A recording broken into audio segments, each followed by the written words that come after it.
ਵਾਹਿਗੁਰੂ ਜੀ ਕਾ ਖਾਲਸਾ, ਵਾਹਿਗੁਰੂ ਜੀ ਕੀ ਫਤਿਹ। ਅਮਰੀਕਾ ਦੇ ਵਿੱਚ ਸਪੈਕਟਰਮ ਤੇ ਆਰਸੀਐਨ ਕੇਬਲ ਨੈਟਵਰਕ ਰਾਹੀਂ, ਕੈਨੇਡਾ ਦੇ ਵਿੱਚੋਂ ਬੈਲ ਕੇਬਲ ਨੈਟਵਰਕ ਰਾਹੀਂ, ਵਰਲਡ ਵਾਈਡ ਗਲੋਬਲ CPN, ਜਾਦੂ TV, roku TV, ਸ਼ਾਵਾ, TV 84 ਦੀ ਆਨਲਾਈਨ ਸਟ੍ਰੀਮਿੰਗ ਜਾਂ ਫਿਰ ਫੇਸਬੁੱਕ ਰਾਹੀਂ ਸਾਡੇ ਨਾਲ ਜੁੜੇ ਹੋਏ ਸਾਰੇ ਦਰਸ਼ਕਾਂ ਦਾ ਮੈਂ ਅਮਰਵੀਰ ਸਿੰਘ ਅੱਜ ਦੇ ਪ੍ਰੋਗਰਾਮ ਵਿੱਚ ਤਹਿ ਦਿਲੋਂ ਸਵਾਗਤ ਕਰਦਾ। ਵਿਊਅਰਸ, ਅੱਜ ਇੱਕ ਖਾਸ ਇਸ਼ੂ ਅਸੀਂ ਵਿਚਾਰ ਚਰਚਾ ਦੇ ਅਧੀਨ ਲਿਆਵਾਂਗੇ। ਪਿਛਲੇ ਕੁਝ ਮਹੀਨੇ ਪਹਿਲਾਂ ਪਟਿਆਲਾ ਤੋਂ member parliament doctor Dharamvir Gandhi ਵੱਲੋਂ 1984 ਦੇ ਵਿੱਚ ਦਰਬਾਰ ਸਾਹਿਬ ਤੇ ਹੋਏ ਹਮਲੇ ਦੌਰਾਨ ਭਾਰਤੀ ਫੌਜ ਵੱਲੋਂ ਜਿਹੜਾ ਇਤਿਹਾਸਕ ਦਸਤਾਵੇਜ਼ ਸਿੱਖ ਰੈਫਰੈਂਸ ਲਾਇਬ੍ਰੇਰੀ 'ਚੋਂ ਲੁੱਟਿਆ ਗਿਆ ਸੀ, ਉਹਨੂੰ ਵਾਪਸ ਮੋੜਨ ਦੇ ਲਈ ਭਾਰਤ ਸਰਕਾਰ ਤੱਕ ਪਹੁੰਚ ਕੀਤੀ ਗਈ ਸੀ ਤੇ ਭਾਰਤ ਸਰਕਾਰ ਦਾ ਜਵਾਬ ਆਇਆ। ਉਹਨਾਂ ਨੇ ਕਿਹਾ ਕਿ ਉਹ ਸਾਰਾ ਜਿਹੜਾ ਸਮਾਨ ਸੀ ਉਹ ਅਸੀਂ ਪੰਜਾਬ ਸਰਕਾਰ ਦੇ ਮਿਊਜ਼ੀਅਮਸ ਨੂੰ, SGPC ਨੂੰ ਅਤੇ CBI ਨੂੰ ਵਾਪਸ ਕਰ ਦਿੱਤਾ ਹੈ। ਭਾਰਤੀ ਫੌਜ ਕੋਲ ਇਸ ਸਮੇਂ ਕੁਝ ਵੀ ਨਹੀਂ ਹੈਗਾ। ਸੋ ਇਹ ਰਿਸਪੌਂਸ ਕਿਵੇਂ ਹੈਗਾ, ਇਹਦੀਆਂ ਡਿਟੇਲਸ ਕੀ ਨੇ ਤੇ ਭਾਰਤ ਸਰਕਾਰ ਵੱਲੋਂ ਆਨੇ ਬਹਾਨੇ ਕਿਉਂ ਨੁਕਤਾਚੀਨੀ ਕਿਉਂ ਨਾ ਕੀਤੀ ਜਾ ਰਹੀ ਹੈ ਕਿ ਜਿਹੜਾ ਸਿੱਖ ਇਤਿਹਾਸ ਨਾਲ ਸੰਬੰਧਿਤ ਸਾਰਾ ਸਮਾਨ ਹੈ ਉਹ ਕਿਉਂ ਨਹੀਂ ਵਾਪਸ ਕੀਤਾ ਜਾ ਰਿਹਾ। ਇਸ ਸੰਬੰਧੀ ਅੱਜ ਅਸੀਂ ਗੱਲਬਾਤ ਕਰਾਂਗੇ। ਇਸ ਦੇ ਨਾਲ ਭਾਰਤ ਵਿੱਚ ਜੋ ਰੀਸੈਂਟ ਡਿਵੈਲਪਮੈਂਟ ਹੋਈ ਹੈ ਬਿਹਾਰ ਦੇ ਵਿੱਚੋਂ, ਕਿ ਬਿਹਾਰ ਦੇ ਜਿਹੜੇ ਮੁੱਖ ਮੰਤਰੀ ਸੀਗੇ ਨਿਤੀਸ਼ ਕੁਮਾਰ, ਉਹਨਾਂ ਨੇ ਰਿਜ਼ਾਈਨ ਕਰਕੇ ਹੁਣ ਦੁਬਾਰਾ ਭਾਜਪਾ ਦੇ ਸਮਰਥਨ ਦੇ ਨਾਲ ਸਰਕਾਰ ਬਣਾਉਣ ਦੀ ਜਿਹੜੀ ਕਵਾਇਦ ਹੈ ਉਹ ਸ਼ੁਰੂ ਕੀਤੀ ਹੈ। ਇਹ ਜਿਹੜੀ ਡਿਵੈਲਪਮੈਂਟ ਹੈ ਇਹ ਹਿੰਦੂਤਵਾ ਦੇ ਐਂਗਲ ਤੋਂ ਕੀ ਮਾਇਨੇ ਰੱਖਦੀ ਹੈ, ਇਸ ਬਾਰੇ ਅੱਜ ਅਸੀਂ ਗੱਲ ਕਰਾਂਗੇ। ਅੱਜ ਦੀ ਗੱਲਬਾਤ ਦੇ ਲਈ ਸਾਡੇ ਨਾਲ ਪਟਿਆਲਾ ਤੋਂ member parliament doctor Dharamvir Gandhi phone line ਤੇ ਜੁੜ ਚੁੱਕੇ ਨੇ। ਆਓ ਉਹਨਾਂ ਨਾਲ ਮਿਲ ਕੇ ਅੱਜ ਦੀ ਵਿਚਾਰ ਚਰਚਾ ਦੀ ਸ਼ੁਰੂਆਤ ਕਰਦੇ ਹਾਂ। ਹਾਂਜੀ ਡਾਕਟਰ ਗਾਂਧੀ, ਤੁਹਾਡਾ ਸਵਾਗਤ ਹੈ ਜੀ। ਵਾਹਿਗੁਰੂ ਜੀ ਕਾ ਖਾਲਸਾ, ਵਾਹਿਗੁਰੂ ਜੀ ਕੀ ਫਤਿਹ। ਵਾਹਿਗੁਰੂ ਜੀ ਕੀ ਫਤਿਹ ਜੀ। ਮੇਰੇ ਵੀ ਤੁਹਾਡੇ ਸਾਰੇ ਸਰੋਤਿਆਂ ਨੂੰ ਜਿਹੜੇ ਸੁਣਦੇ ਨੇ ਸਭ ਨੂੰ ਮੇਰੇ ਵੱਲੋਂ ਬਹੁਤ ਹੀ ਸਤਿ ਸ਼੍ਰੀ ਅਕਾਲ ਜੀ। ਜੀ ਡਾਕਟਰ ਗਾਂਧੀ, ਸਾਰਿਆਂ ਤੋਂ ਪਹਿਲਾਂ ਤਾਂ ਮੈਂ ਤੁਹਾਡੇ ਕੋਲੋਂ ਇਸ ਕੇਸ ਦੀਆਂ ਜਿਹੜੀ ਤੁਸੀਂ ਪਲੀ ਐਪਲੀਕੇਸ਼ਨ ਪਾਈ ਸੀਗੀ ਕਿ ਜਿਹੜੇ ਇਤਿਹਾਸਕ ਦਸਤਾਵੇਜ਼ ਸਿੱਖ ਰੈਫਰੈਂਸ ਲਾਇਬ੍ਰੇਰੀ ਦੇ ਵਿੱਚੋਂ ਚੁੱਕੇ ਗਏ ਸੀ ਭਾਰਤੀ ਫੌਜ ਵੱਲੋਂ, ਉਹ ਪੰਜਾਬ ਨੂੰ, SGPC ਨੂੰ, ਸਿੱਖ ਕੌਮ ਨੂੰ ਵਾਪਸ ਕੀਤੇ ਜਾਣ, ਉਹ ਐਗਜ਼ੈਕਟਲੀ ਕੀ ਸੀ, ਕਿਹਦੇ ਕੋਲ ਪਾਈ ਸੀ ਤੇ ਜੋ ਭਾਰਤ ਸਰਕਾਰ ਦਾ ਰਿਸਪੌਂਸ ਆਇਆ ਉਹ ਐਗਜ਼ੈਕਟਲੀ ਕੀ ਹੈਗਾ, ਮੈਂ ਤੁਹਾਡੇ ਸ਼ਬਦਾਂ ਦੇ ਵਿੱਚ ਤੁਹਾਡੇ ਕੋਲੋਂ ਜਾਣਨਾ ਚਾਹੂੰਗਾ ਵਿਸਥਾਰ ਦੇ ਨਾਲ। ਦੇਖੋ ਜੀ, ਚਰਚਾ ਕਰਦੇ ਹੀ ਨਾ ਬੜੀ ਖਾਮੀ ਦੀ ਹਾਲਤ ਲੱਗਦੀ ਹੈ ਕਿ ਹਿੰਦੁਸਤਾਨ ਵਿੱਚ, ਪੰਜਾਬ ਵਿੱਚ ਅਸੀਂ ਇੱਕ ਜਿਹੇ ਵਿਸ਼ੇ ਤੇ ਚਰਚਾ ਕਰ ਰਹੇ ਹਾਂ ਜਿਵੇਂ ਕਿਸੇ ਦੂਜੇ ਮੁਲਕ ਤੇ ਹਮਲਾ ਕੀਤਾ ਹੋਵੇ ਤੇ ਉੱਥੇ ਲੁੱਟਮਾਰ ਕਰਕੇ ਲੈ ਗਏ ਹੋਣ ਤੇ ਉਹ ਚੀਜ਼ਾਂ ਵਾਪਸ ਮੰਗੀਆਂ ਜਾ ਰਹੀਆਂ ਹੋਣ, ਕਿਉਂਕਿ ਇਹ ਸਾਡੀ ਸ਼ਬਦਾਵਲੀ ਕੇ ਫੌਜ ਦਾ ਹਮਲਾ, ਸਾਡੀ ਸਿੱਖ ਰੈਫਰੈਂਸ ਲਾਇਬ੍ਰੇਰੀ ਤੋਂ ਦੁਰਲਭ ਦਸਤਾਵੇਜ਼ ਚੁੱਕੇ ਜਾਣਾ, ਤੇ ਮਤਲਬ ਇੱਕ ਜਿਹੜਾ ਇੱਕ ਜਮਹੂਰੀ ਮੁਲਕ 'ਚ ਨਹੀਂ ਲੱਗਦਾ ਕਿ ਇੱਕ ਜਮਹੂਰੀ ਮੁਲਕ ਦੇ ਅੰਦਰ ਜੋ ਇੱਕ ਰਿਲੇਸ਼ਨ ਹੁੰਦੇ ਆ ਉਹਨਾਂ ਦੇ ਤਹਿਤ ਗੱਲ ਹੋ ਰਹੀ ਹੈ। ਲੱਗਦਾ ਜਿਵੇਂ ਕੋਈ ਧਾਰਮਿਕ ਹਮਲਾ ਹੋਵੇ ਤੇ ਉਹਦੇ ਵਿੱਚੋਂ ਜੋ ਕੁਛ ਹੁੰਦਾ ਤੇ ਉਹਦੇ ਤੇ ਚਰਚਾ ਕਰ ਰਹੇ ਹੋਈਏ। ਪਰ ਜੋ ਵੀ ਹੈ, ਜੋ ਕੁਝ ਅਸਲੀਅਤ ਆ ਉਹ ਅਸਲੀਅਤ ਲੋਕਾਂ ਸਾਹਮਣੇ ਹੈਗੀ ਹੈ ਕਿ ਸੰਨ 84 ਵਿੱਚ ਜੋ ਦੀਵਾਨ ਸਾਹਿਬ ਤੇ ਹਮਲਾ ਹੋਇਆ ਹੈਗਾ, ਭਾਰਤੀ ਫੌਜ ਨੇ ਕੀਤਾ ਹੈਗਾ ਹੈ, ਤੇ ਔਰ ਜਿਸ ਤਰ੍ਹਾਂ ਸਿੱਖ ਰੈਫਰੈਂਸ ਲਾਇਬ੍ਰੇਰੀ ਵਿੱਚੋਂ ਕੋਈ ਦੁਰਲਭ ਦਸਤਾਵੇਜ਼ ਜਿਹੜੇ ਇਤਿਹਾਸਕ ਦਸਤਾਵੇਜ਼ ਸੀਗੇ ਉਹਨਾਂ ਉਹ ਚੁੱਕ ਕੇ ਲਗਾਈ ਸੀ ਸਾਡੀ ਮਿਲਟਰੀ, ਜਿਹਨਾਂ ਦੇ ਬਾਰੇ ਲਗਾਤਾਰ ਉਦੋਂ ਦੀ ਮੰਗ ਕੀਤੀ ਜਾ ਰਹੀ ਹੈ ਵੱਖ-ਵੱਖ ਜਥੇਬੰਦੀਆਂ ਵੱਲੋਂ, ਵੱਖ-ਵੱਖ ਸੰਸਥਾਵਾਂ ਵੱਲੋਂ ਕਿ ਵੀ ਇਹ ਸਾਡੇ ਵਾਪਸ ਕੀਤੇ ਜਾਣ, ਕਿਉਂਕਿ ਇਹ ਤਰੀਕਾ ਗਲਤ ਹੈਗਾ ਹੈ।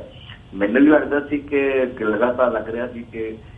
ਜਿਹੜੇ ਇਤਿਹਾਸਕ ਦਸਤਾਵੇਜ਼ ਹੁੰਦੇ ਜਾਂ ਇਤਿਹਾਸ ਹੁੰਦਾ ਹੈਗਾ ਹੈ, ਜਾਂ ਖਾਸ ਤੌਰ ਤੇ ਜਿਹੜੇ ਦੁਰਲਭ ਜਿਹੜੇ ਦਸਤਾਵੇਜ਼ ਹੁੰਦੇ ਹੈਗੇ ਉਹ ਕਿਸੇ ਵੀ ਕੌਮ ਦੀਆਂ, ਕਿਸੇ ਵੀ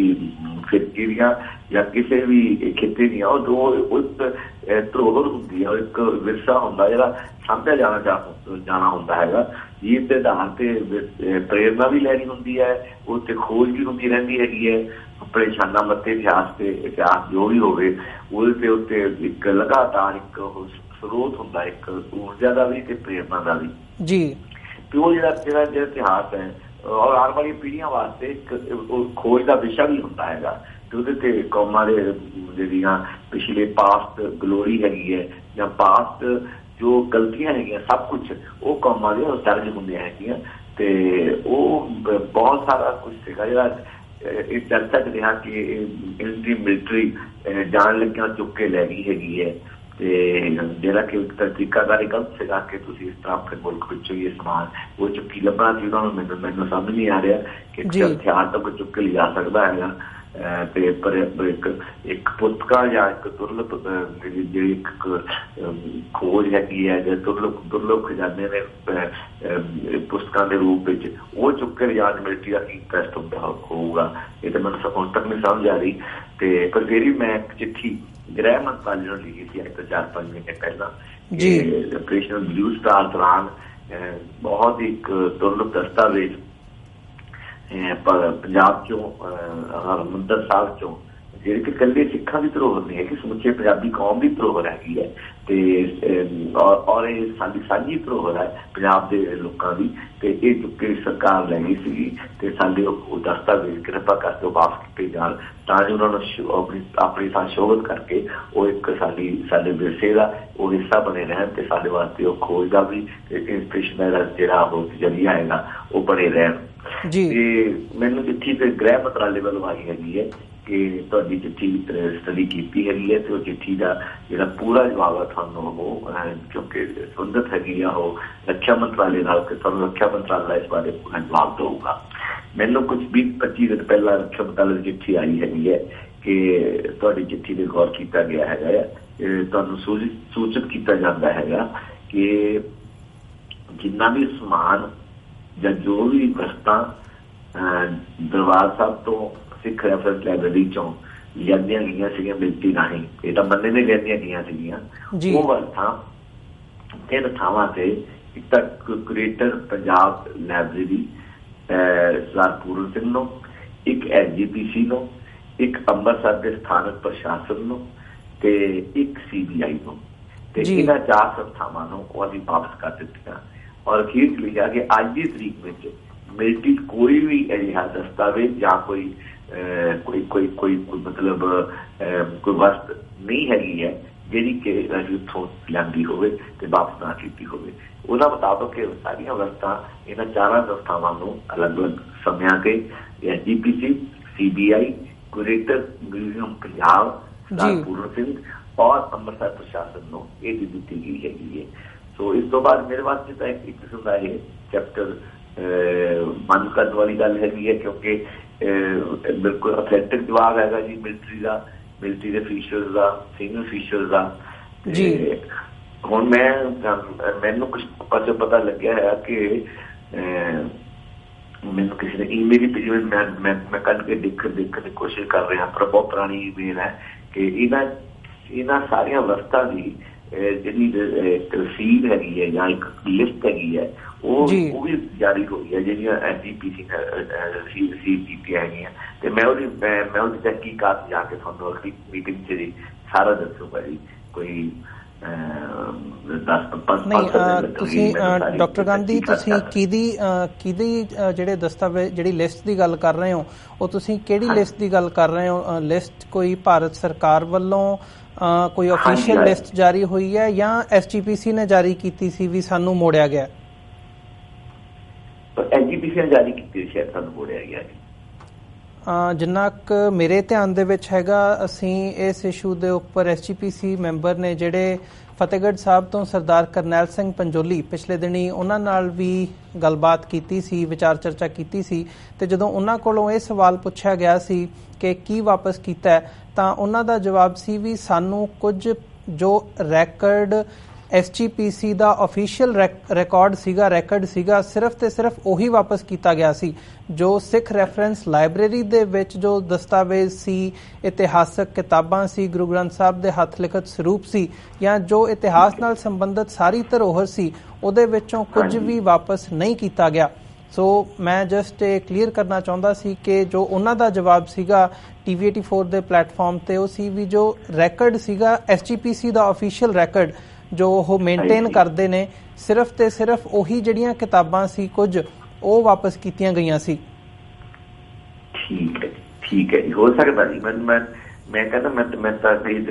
ਦੇਖਣਾ ਹੀ ਸੀਗਾ ਇਹ ਕਿ ਜਿੰਨੀ ਮੇਰੇ ਕੋਲ ਇਨਫੋਰਮੇਸ਼ਨ ਮਿਲੀ ਕਿਸੇ ਪਾਸੇ ਦੇ ਕੋਈ ਸਮਾਨ ਮੁੜਿਆ ਹੈਗਾ ਹੈ ਜੀ ਸਮਾਨ ਮੁੜਿਆ ਜੇ ਤੁਹਾਨੂੰ ਇਸ ਬਾਰੇ ਤੁਸੀਂ ਪਹਿਲਾਂ ਕਨਫਰਮ ਕਰ ਚੁੱਕੇ ਹੋ ਜਾਂ ਤੁਹਾਡੇ ਕੋਲ ਮੁੱਢਲੀ ਜਾਣਕਾਰੀ ਹੈਗੀ ਹੈ ਤਾਂ ਮੇਰੇ ਵਾਸਤੇ ਕਾਫੀ ਹੈ। ਮੈਨੂੰ ਇਸ ਜਿਹੜੇ ਵਿਸ਼ੇ ਤੇ ਬਹੁਤੀ ਮਤਲਬ ਸਰਚ ਕਰਨ ਦੀ ਲੋੜ ਨਹੀਂ, ਬਹੁਤ ਮੈਨੂੰ ਡੁਬਾਈ ਜਾਣ ਦੀ ਲੋੜ ਨਹੀਂ। ਮੈਂ ਤਾਂ ਫਿਰ ਵੀ ਇਹੀ ਕਹਾਂਗਾ ਕਿ ਜੇ ਕੋਈ ਹੋਰ ਤਰੀਕਾ ਲੱਭਦਾ ਹੈਗਾ ਹੈ ਕਾਨੂੰਨੀ ਜਾਂ ਕੋਈ ਹੋਰ ਕੋਈ ਗੱਲਬਾਤ ਦਾ ਜਿਹਦੇ ਨਾਲ ਸਾਡਾ ਹੀ ਧਰੋਹਰ ਹੈ, ਸਾਂਝੀ ਧਰੋਹਰ ਹੈ ਪੰਜਾਬੀਆਂ ਦੀ, ਉਹ ਸਾਡੀ ਵਾਪਸ ਹੋ ਸਕੇ, ਸਾਡੀ ਰੈਫਰੈਂਸ ਲਾਇਬ੍ਰੇਰੀ ਕੰਪਲੀਟ ਹੋ ਸਕੇ ਤੇ ਤਾਂ ਕਿ ਉਹ ਆਉਣ ਵਾਲੀ ਪੀੜ੍ਹੀਆਂ ਵਾਸਤੇ ਇੱਕ ਸੱਚ ਦਾ ਕੰਮ ਵੀ ਕਰੇ, ਇੱਕ ਪ੍ਰੇਰਨਾ ਦਾ ਕੰਮ ਵੀ ਕਰੇ ਤਾਂ ਜ਼ਰੂਰ ਸਾਨੂੰ ਮਤਲਬ ਉਹ ਸਾਰਾ ਸਾਡੀ ਉਹ ਜਿਹੜੀ ਦੁਰਲਭ ਦਸਤਾਵੇਜ਼ ਸਾਨੂੰ ਵਾਪਸ ਮਿਲਣੇ ਚਾਹੀਦੇ ਨੇ ਜੀ। ਡਾਕਟਰ ਗਾਂਧੀ ਇੱਕ ਹੋਰ ਗੱਲ ਜਿਵੇਂ ਤੁਸੀਂ ਮੈਂਸ਼ਨ ਕੀਤਾ ਕਿ ਆਪਣੇ ਸ਼ਬਦਾਂ ਦੇ ਵਿੱਚ ਕਿ ਤੁਹਾਨੂੰ ਨਹੀਂ ਪਤਾ ਸਮਝ ਆ ਰਿਹਾ ਵੀ ਇਹ ਐਗਜ਼ੈਕਟਲੀ ਕਿਉਂ ਇਹ ਹੋਇਆ, ਕਿਉਂ ਲੈ ਕੇ ਗਏ ਤੇ ਅੱਜ ਵੀ ਕਿਉਂ ਨਹੀਂ ਵਾਪਸ ਕੀਤਾ ਜਾ ਰਿਹਾ ਜਿਹੜਾ ਸਾਰਾ ਇਤਿਹਾਸਕ ਦਸਤਾਵੇਜ਼ਾਂ ਹੈਗੇ ਆ। ਉਹਦੇ ਵਿੱਚ ਜੋ ਸਿੱਖ ਹਲਕਿਆਂ ਦੇ ਵਿੱਚ ਜਾਂ ਕੁਝ ਸਿੱਖ ਚਿੰਤਕਾਂ ਵੱਲੋਂ ਇਹ ਗੱਲ ਕਹੀ ਜਾਂਦੀ ਹੈ ਕਿ ਜਿਵੇਂ ਅੱਜ ਸੈਫਰਨਾਈਜੇਸ਼ਨ ਦੇ ਨਾਮ ਦੇ ਹੇਠ ਜੋ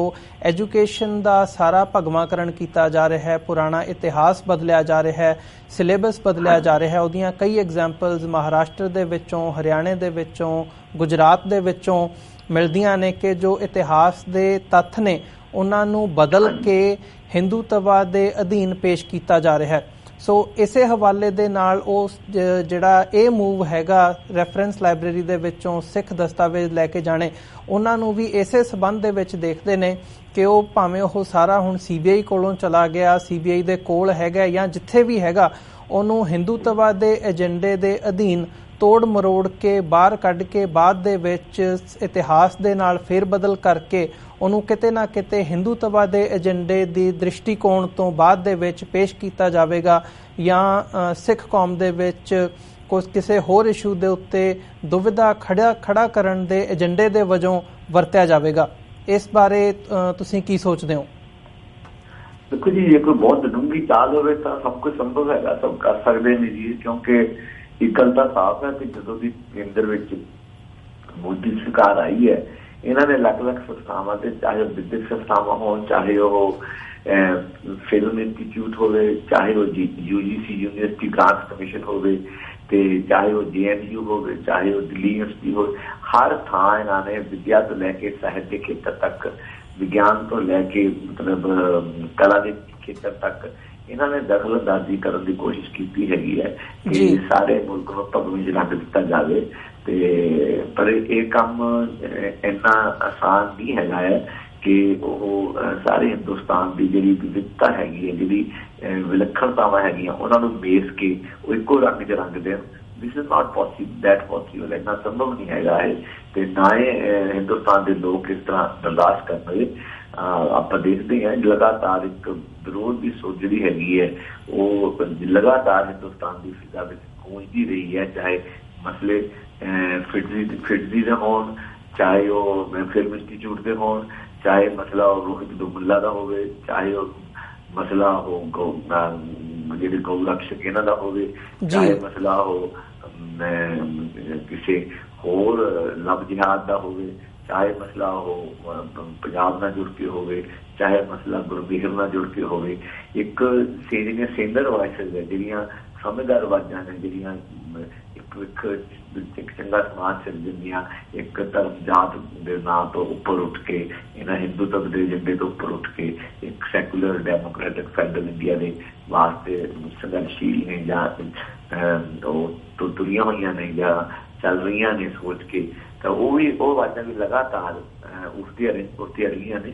ਤੇ ਜਿਉਂ-ਜਿਉਂ ਇਹਨਾਂ ਦਾ ਜਿਹੜਾ ਨਕਾਬ ਹੈਗਾ ਉਹ ਲੈਂਦਾ ਜਾ ਰਿਹਾ ਹੈਗਾ, ਜਿਉਂ-ਜਿਉਂ ਨੰਗੇ ਚਿੱਟੇ ਰੂਪ ਵਿੱਚ ਇਹਨਾਂ ਵੱਲੋਂ ਜਿਹੜੀ ਮਤਲਬ ਇੱਕ ਕਿਸਮ ਦੀ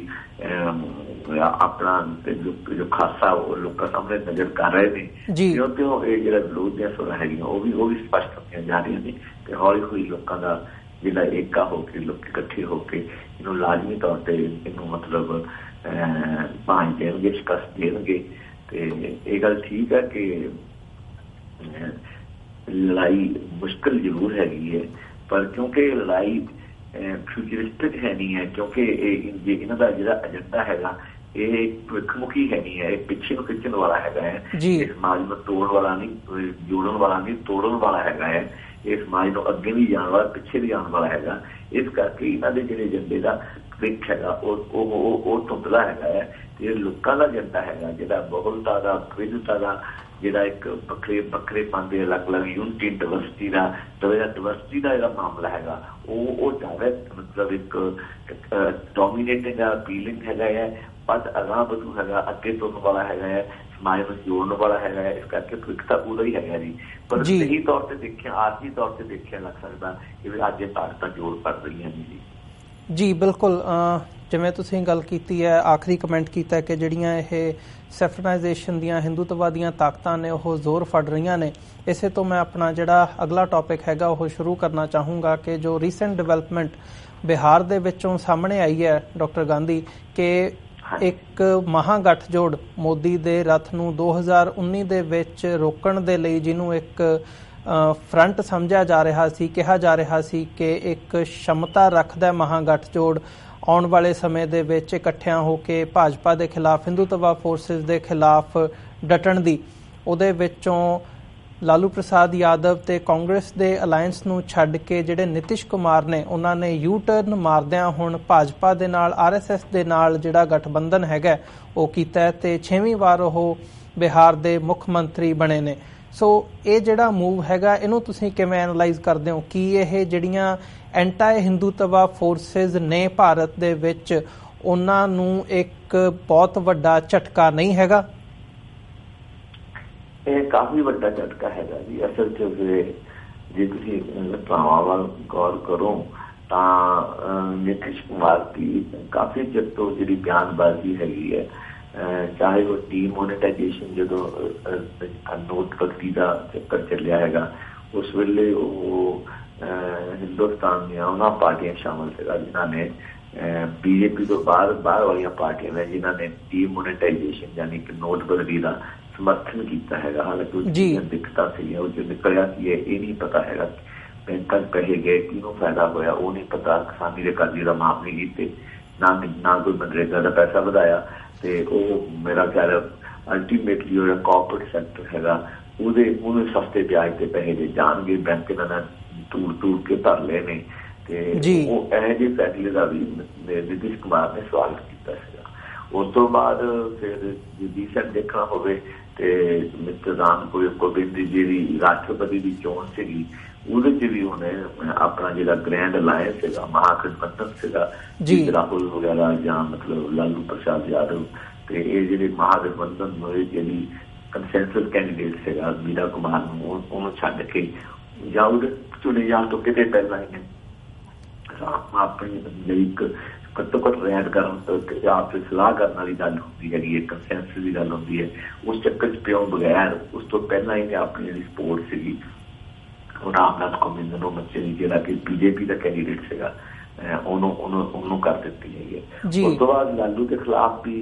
ਮੈਨੂੰ ਇਹ ਲੱਗਦਾ ਕਿ ਪੂਰੀ ਇੱਕ ਕਵਾਇਦ ਜਿਹੜੀ ਹੈਗੀ ਹੈ ਇਹ ਸਾਰੀ ਕੁਛ ਕੀਤੀ ਹੋਈ ਹੈ। ਬੜੀ ਜਿਹੜੀ ਆ CBI ਦੇ ਰੇਡਸ ਤੇ ਐਨ ਮੌਕਾ ਮਿਲ ਜੇ ਜੋੜ ਕੇ ਦੇਖੀਏ ਤੁਸੀਂ ਇਹਨਾਂ ਸਾਰੀਆਂ ਗੱਲਾਂ ਨਾਲ ਲਾਲੂ ਤੇ ਸ਼ੁਰੂ ਤੋਂ 15-20 ਸਾਲ ਤੋਂ ਮੁਕੱਦਮੇ ਚੱਲਦੇ ਪਏ ਨੇ, ਜਾਰਾ ਘਟਾਲਾ ਫਲਾਨਾ। ਮੈਂ ਨਹੀਂ ਕਹਿੰਦਾ ਲਾਲੂ ਤੋਂ ਤੁਰਦਾ ਹੈ, ਪਰ ਜਿਹੜੀ ਵੀ ਟਾਈਮਿੰਗ ਹੈਗੀ ਹੈ ਉਹ ਹੁਣ ਖਾ ਕੇ ਉਹ ਲਾਲੂ ਨੂੰ ਮੁਕੱਦਮਿਆਂ ਨੂੰ ਉਹਨਾਂ ਨੂੰ ਖਰੀਦਣਾ, ਉਹਨਾਂ ਨੂੰ ਬਾਹਰ ਲੈ ਕੇ ਆਉਣਾ, CBI ਦੇ ਛਾਪੇ ਬਣਵਾਉਣੇ ਤੇ ਉਹਦੀ ਕੁੜੀ ਦੇ, ਉਹਦੇ ਮੁੰਡੇ ਤੇ ਸਾਰਿਆਂ ਦੇ ਉੱਤੇ ਇੱਕ ਸਾਈਮਲਟੇਨੀਅਸਲੀ ਉਹਦੀਆਂ ਪ੍ਰਾਪਰਟੀਆਂ ਦੇ ਉੱਤੇ ਛਾਪੇ ਬਣਵਾ ਕੇ ਬਿਹਾਰ 'ਚ ਅਜਿਹੀ ਹਾਲਤ ਖੜੀ ਕਰਦੇ ਨੇ ਕਿ ਲਾਲੂ ਨੂੰ ਕਸੂਤੀ ਹਾਲਤ 'ਚ ਪਾ ਕੇ ਨਿਤਿਸ਼ ਨੂੰ ਮੌਕਾ ਦੇਣਾ ਕਿ ਵੀ ਇਹ ਜਾਂ ਤਾਂ ਉਹ ਜਿਹੜਾ ਲਾਲੂ ਦਾ ਜਿਹੜਾ ਬੇਟਾ ਹੈਗਾ ਆ ਉਹ ਮਤਲਬ ਛੱਡੇ ਸਰਕਾਰ ਨੂੰ, ਤੇ ਜਿਹਦੇ ਚ ਲਾਲੂ ਮਤਲਬ ਦਾ ਰੁਤਬਾ ਵੀ ਘਟੇ ਤੇ ਪਿੱਛੇ ਤੇ ਜਾਂ ਫਿਰ ਉਹਨਾਂ ਨੂੰ ਪਤਾ ਸੀ ਕਿ ਲਾਲੂ ਵੀ ਆਪਣੀ ਜਿੱਤ ਦਾ ਪੱਕਾ ਹੈਗਾ ਕਿ ਨਹੀਂ ਕਰਨ ਲੱਗਿਆ ਹੈਗਾ, ਤੇ ਫਿਰ ਜਾਂ ਫਿਰ ਉੱਥੋਂ ਮਤਲਬ ਤੋੜ ਵਿਛੋੜਾ ਕਰਕੇ ਬੀਜੇਪੀ ਦੀ ਗੋਦੀ ਦੇ ਵਿੱਚ ਜਾ ਕੇ ਬੈਠ ਕੇ ਸਰਕਾਰ ਬਣਾਈ ਜਾਵੇ। ਸੋ ਮੈਨੂੰ ਲੱਗਦਾ ਕਿ ਇਹ ਇੱਕ ਪੂਰੀ ਕੈਲਕੂਲੇਟਡ ਮੂਵ ਸੀਗੀ, ਇਕੱਲੀ ਐ ਨਹੀਂ ਕਿ ਕਾਫੀ ਲੰਮੇ ਸਮੇਂ ਤੋਂ ਝੁਕਾ ਪਹਿਲਾਂ ਵੀ 14-15 ਸਾਲ ਰਿਹਾ ਜੀ ਪਾਰਟ ਰਿਹਾ। ਜਦੋਂ ਗੁਜਰਾਤ ਦੰਗੇ ਹੋਏ ਨੇ ਉਦੋਂ ਰੇਲਵੇ ਮਿਨਿਸਟਰ ਸੀਗਾ, ਉਦੋਂ ਜੇਕਰ ਜਮਹੂਰੀ ਮਨ ਹੁੰਦਾ, ਜੇ ਡੈਮੋਕ੍ਰੈਟਿਕ ਮਾਈਂਡ ਹੁੰਦਾ, ਸੈਕੂਲਰ ਮਾਈਂਡ ਹੁੰਦਾ ਜੈਨੂਅਨਲੀ, ਤਾਂ ਅਸਤੀਫਾ ਚੱਕ ਕੇ ਪਰਾਂ ਮਾਰਦਾ, ਅਸਤੀਫਾ ਦੇ ਸਕਦਾ ਸੀ। ਨਿਤਿਸ਼ ਕੁਮਾਰ ਜੀ ਆਰਾਮ ਨਾਲ ਅਸਤੀਫਾ ਦੇ ਕੇ ਪਰਾਂ ਹੋ ਸਕਦੇ ਸੀ ਕਿ ਮੈਂ ਇਸ ਗੱਲ ਦੇ ਬਿਲਕੁਲ ਖਿਲਾਫ ਹੈ ਜੋ ਗੁਜਰਾਤ ਵਿੱਚ ਹੋਇਆ। ਤੇ ਉਸ ਤੋਂ ਬਾਅਦ ਇੱਕ ਵਾਜਪੇਈ ਦੇ ਯੁੱਗ ਨੂੰ, ਵਾਜਪੇਈ ਦੀ ਜਿਹੜੀ ਨੀਤੀ ਹੈਗੀ ਹੈ, ਕੱਲ੍ਹ ਦੇ ਸਪੋਕਸਮੈਨ ਜੇਟਲੀ ਦੇ ਬੋਲ ਰਹੇ ਸੀਗੇ ਤੇ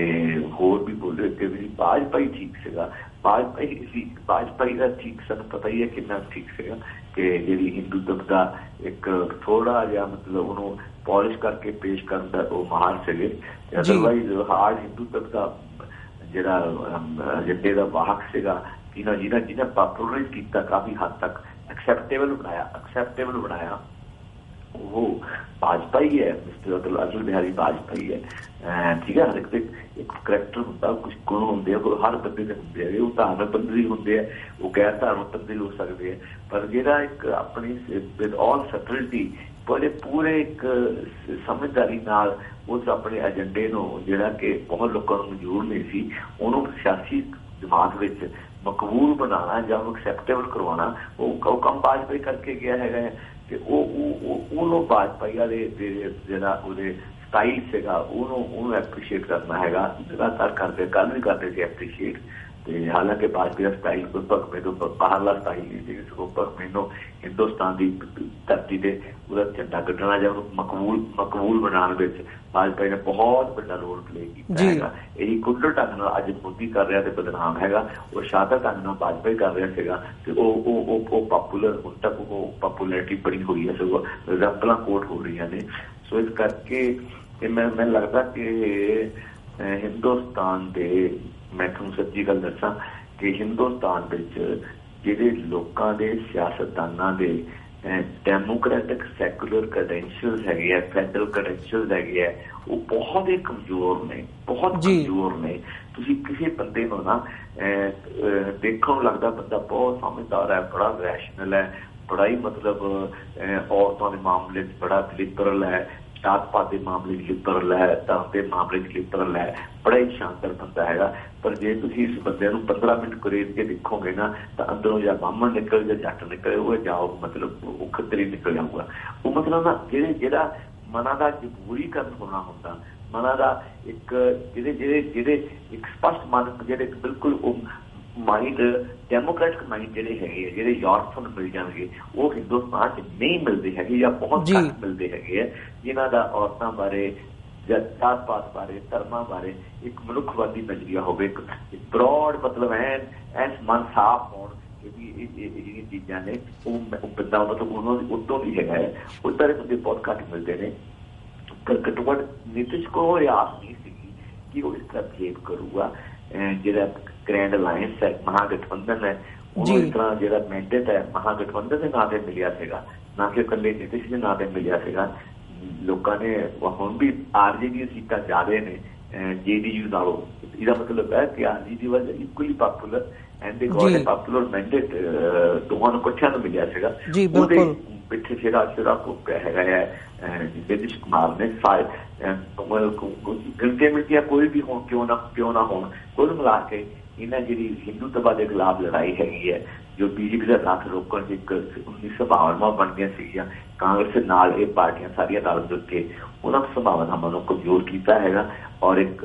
ਮੈਂ ਸਮਝਦਾ ਕਿ ਦੁਖਦਾਈ ਗੱਲ ਹੈਗੀ, ਬੜੀ ਸਦਮੇ ਵਾਲੀ ਗੱਲ ਹੈ ਸਾਰੀਆਂ ਉਹਨਾਂ ਤਾਕਤਾਂ ਵਾਸਤੇ ਜਿਨ੍ਹਾਂ ਨੂੰ ਆਸ ਸੀ ਕਿ ਉਨੀ ਦੀ ਇੱਕ ਫਾਰਮੇਡੇਬਲ ਟੱਕਰ, ਜਿਹੜੀ ਇੱਕ ਗਿਣਨੀਯੋਗ ਟੱਕਰ ਹੈਗੀ ਹੈ, ਉਹ ਇਹਨਾਂ ਦਿੱਤੀ ਜਾ ਸਕੂਗੀ ਭਾਜਪਾ। ਜੀ ਬਿਲਕੁਲ ਡਾਕਟਰ ਗਾਂਧੀ, ਜਿੱਥੇ ਤੱਕ ਇਹਦੇ ਆਊਟਕਮਸ ਦਾ ਸਵਾਲ ਹੈਗਾ, ਵੀ ਆਉਣ ਵਾਲੇ ਸਮੇਂ ਦੇ ਵਿੱਚ ਜਿਹੜਾ ਇਹ ਸੈਟਬੈਕ ਲੱਗਿਆ, ਐਂਟੀ ਹਿੰਦੂਤਵਾ ਦੀਆਂ ਜਿਹੜੀਆਂ ਫੋਰਸਿਸ ਹੈਗੀਆਂ ਨੇ, ਜਥੇਬੰਦੀਆਂ ਨੇ, ਉਹ ਮੋਦੀ ਸਰਕਾਰ ਨੂੰ ਜਾਂ RSS ਦੇ ਰੱਥ ਨੂੰ ਕਿਵੇਂ ਰੋਕ ਸਕਦੀਆਂ ਨੇ। ਹੁਣ ਉਹ ਜਿਹੜਾ ਕਦਮ ਹੈ ਉਹ ਕਿਸ ਦਿਸ਼ਾ ਵੱਲ ਪੇਸ਼ਕਦਮੀ ਕਰੇਗਾ ਤੇ ਭਾਜਪਾ ਆਪਣੇ ਜੋ ਉਹਨਾਂ ਦਾ ਰੋਲ ਹੈਗਾ ਜੋ ਉਹ ਕਰ ਰਹੇ ਨੇ ਉਹਦੇ ਵਿੱਚ ਕਿੰਨਾ ਕੁ ਸਫਲ ਹੁੰਦਾ ਹੈ, ਖਾਸ ਤੌਰ ਤੇ 2019 ਦੇ ਵਿੱਚ, ਇਹ ਤਾਂ ਆਉਣ ਵਾਲਾ ਸਮਾਂ ਹੀ ਦੱਸੇਗਾ। ਪਰ ਅਸੀਂ ਤੁਹਾਡਾ ਬਹੁਤ ਬਹੁਤ ਧੰਨਵਾਦ ਕਰਦੇ ਹਾਂ ਕਿ ਤੁਸੀਂ ਆਪਣਾ ਸਮਾਂ ਕੱਢਿਆ, ਇਹਨਾਂ ਦੋਵਾਂ ਇਸ਼ੂਜ਼ ਦੇ ਉੱਪਰ ਸਾਡੇ ਨਾਲ ਵਿਚਾਰਾਂ ਦੀ ਸਾਂਝ ਪਾਈ ਹੈ। ਹਰ ਵਾਰ ਦੀ ਤਰ੍ਹਾਂ ਬਹੁਤ ਚੰਗਾ ਲੱਗਿਆ ਤੁਹਾਡੇ ਨਾਲ ਗੱਲ ਕਰਕੇ। ਅੱਜ ਦੇ ਸ਼ੋਅ ਦੇ ਵਿੱਚ ਡਾਕਟਰ ਗਾਂਧੀ ਤੁਹਾਡੇ ਕੋਲੋਂ ਅਸੀਂ ਇੱਥੇ ਹੀ ਇਜਾਜ਼ਤ ਚਾਹਾਂਗੇ ਜੀ। ਧੰਨਵਾਦ ਤੁਹਾਡਾ ਬਹੁਤ ਬਹੁਤ। ਵਾਹਿਗੁਰੂ ਜੀ ਕਾ ਖਾਲਸਾ, ਵਾਹਿਗੁਰੂ ਜੀ ਕੀ ਫਤਿਹ ਜੀ। ਵਿਊਅਰਸ, ਇਹ ਸਨ ਪਟਿਆਲਾ ਤੋਂ member parliament doctor Dharamvir Gandhi, ਜਿਨ੍ਹਾਂ ਨੇ ਜੋ ਸਿੱਖ ਰੈਫਰੈਂਸ ਲਾਇਬ੍ਰੇਰੀ ਦੇ ਹਵਾਲੇ ਨਾਲ ਜੋ ਡਿਵੈਲਪਮੈਂਟ ਹੈਗੀ ਹੈ ਉਸ ਬਾਰੇ ਸਾਨੂੰ ਡਿਟੇਲ ਦੇ ਵਿੱਚ ਜਾਣਕਾਰੀ ਵੀ ਦਿੱਤੀ ਹੈ ਤੇ ਆਪਣੇ ਵਿਚਾਰਾਂ ਦੀ ਸਾਂਝ ਵੀ ਪਾਈ ਹੈ, ਤੇ ਨਾਲ ਹੀ ਜੋ ਹਿੰਦੂਤਵਾ ਦੇ ਹਵਾਲੇ ਨਾਲ ਜੋ ਭਾਰਤ ਦੇ ਵਿੱਚ ਡਿਵੈਲਪਮੈਂਟਸ ਹੋ ਰਹੀਆਂ ਨੇ ਉਸ ਬਾਰੇ ਆਪਣਾ ਉਹਨਾਂ ਨੇ ਪੱਖ ਰੱਖਿਆ। ਸੋ ਉਮੀਦ ਕਰਦੇ ਹਾਂ ਤੁਹਾਨੂੰ ਜਿਹੜੀ ਅੱਜ ਦੀ ਗੱਲਬਾਤ ਹੈਗੀ ਹੈ ਉਹ ਪਸੰਦ ਆਈ ਹੋਵੇਗੀ। ਜਾਂਦੇ ਜਾਂਦੇ ਮੈਂ ਤੁਹਾਡੇ ਚਰਨਾਂ ਦੇ ਵਿੱਚ ਬੇਨਤੀ ਵੀ ਕਰਦੇ ਹਾਂ ਕਿ TV84 ਦੇ ਅਦਾਰੇ ਨੂੰ ਅੱਗੇ ਵਧਾਉਣ ਦੇ ਲਈ, ਚੱਲਦਾ ਰੱਖਣ ਦੇ ਲਈ ਸਾਨੂੰ ਤੁਹਾਡੀ ਸਹਾਇਤਾ ਦੀ ਲੋੜ ਹੈ। TV84 ਨੂੰ ਡੋਨੇਟ ਕਰਨ ਦੇ ਲਈ ਤੁਸੀਂ ਸਾਡੀ ਵੈਬਸਾਈਟ ਤੇ ਜਾ ਕੇ ਸਾਨੂੰ ਡੋਨੇਟ ਕਰ ਸਕਦੇ ਹੋ। ਸਾਡੀ ਵੈਬਸਾਈਟ ਹੈ www.tv84.tv। ਇੱਥੇ ਜਾ ਕੇ ਤੁਸੀਂ ਸਾਨੂੰ ਡੋਨੇਟ ਵੀ ਕਰ ਸਕਦੇ ਹੋ ਤੇ ਮੰਥਲੀ ਡੋਨੇਸ਼ਨਸ ਦੇ ਲਈ ਪਲੈਜ ਵੀ ਕਰ ਸਕਦੇ ਹੋ। ਜੇ ਚੈੱਕ ਰਾਹੀਂ ਡੋਨੇਸ਼ਨ ਭੇਜਣਾ ਚਾਹੁੰਦੇ ਹੋ ਤਾਂ TV84 ਦੇ ਨਾਮ ਦਾ ਚੈੱਕ ਬਣਾ ਕੇ ਤੁਸੀਂ ਸਾਨੂੰ ਸਾਡੇ ਐਡਰੈਸ ਤੇ ਭੇਜ ਸਕਦੇ ਹੋ। 3601 37th ਐਵਨਿਊ, ਲੌਂਗ ਆਈਲੈਂਡ ਸਿਟੀ, ਨਿਊਯਾਰਕ 11101। ਇੱਕ ਵਾਰ ਮੈਂ ਸਾਡੀ ਵੈਬਸਾਈਟ ਦੁਬਾਰਾ ਰਿਪੀਟ ਕਰਦਿਆਂ www.tv84.tv। ਵਿਊਅਰਸ, ਇਸੇ ਦੇ ਨਾਲ ਅਸੀਂ ਅੱਜ ਦਾ ਸ਼ੋਅ ਇੱਥੇ ਹੀ ਸਮਾਪਤ ਕਰਦੇ ਹਾਂ। ਕੱਲ੍ਹ ਨੂੰ ਦੁਬਾਰਾ ਤੁਹਾਡੇ ਨਾਲ ਫਿਰ ਮੁਲਾਕਾਤ ਹੋਵੇਗੀ। ਇਜਾਜ਼ਤ ਦਿਓ ਜੀ। ਵਾਹਿਗੁਰੂ ਜੀ ਕਾ ਖਾਲਸਾ, ਵਾਹਿਗੁਰੂ ਜੀ ਕੀ ਫਤਿਹ।